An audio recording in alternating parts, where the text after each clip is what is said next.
You were in bed when you died. It was cancer. It wasn't particularly remarkable, but it was fatal nonetheless. You didn't have anyone close in your life to leave behind.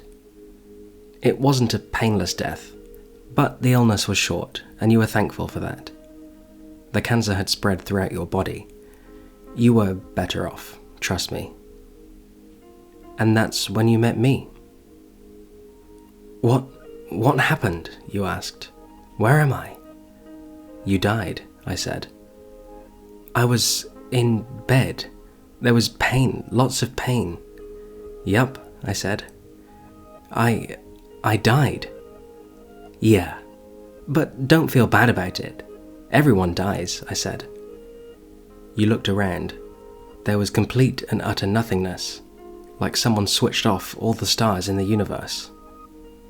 What is this place? You asked. Is it the afterlife? More or less, I said. Who are you? You asked.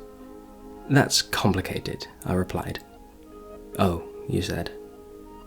So, what happens now? You'll be reincarnated, I suppose is the word for it, I said. You thought about this for a second, then frowned. So what's the point then? You asked. When I get reborn, I'll just be a blank slate, right? A baby. So all my experiences and everything I did in this life won't matter. Not so, I said.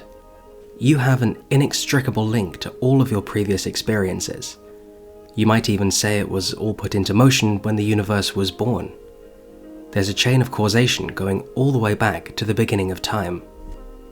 Oh, right. How many times have I been reincarnated then? More times than you can possibly imagine, I said. Can you tell me how it works? You asked. Well, the universe is made out of particles. I'm with you so far, you said. Since there's pretty much an infinite number of ways these particles can be arranged, there are many more disordered states than ordered ones. It's like a deck of cards. There's only one correct way to stack them, but a quintillion different ways they could be shuffled. Oh, yeah, that's entropy, right? You asked. Bingo, I said. But it is still possible to create order from disorder. It's unlikely. The cards are stacked against you, if you will. But it's possible. Okay, you said, a little unsure of where this was going. Well, toward the end of its life, the universe reached a state of maximum entropy, total chaos. But given an infinite amount of time, and the infinite number of ways for the particles to arrange themselves, it becomes certain that a spontaneous fluctuation of particles will reduce entropy, a small pocket of order in an otherwise disordered and chaotic universe. And that's me, you asked. Yes, I said, that's you. A small number of particles arrange themselves in the form of a human brain, with all the experiences that you've had over your life. In fact, it's much more than that. You have been and will be every possible human, as well as every possible animal, plant, and bacteria. You are every alien species that has ever existed, will exist, or could exist. You are all the stars and planets that make life possible in the first place. You are all the nebulae that created the stars, and all the particles that make up the nebulae. You are all these things because you, my friend, are the universe. That's incredible, you said. That's physics, I replied. But there's more.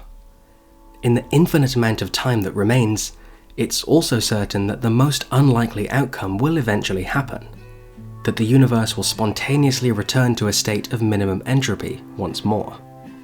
There will be infinite Big Bangs which create infinite universes, each different from the last.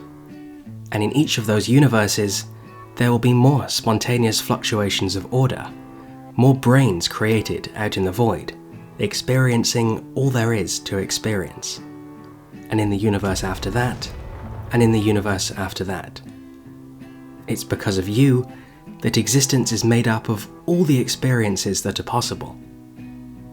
It's because of you that there's anything and everything. You went silent for a few minutes while you digested all this. It was a lot to take in after all. I couldn't blame you for that.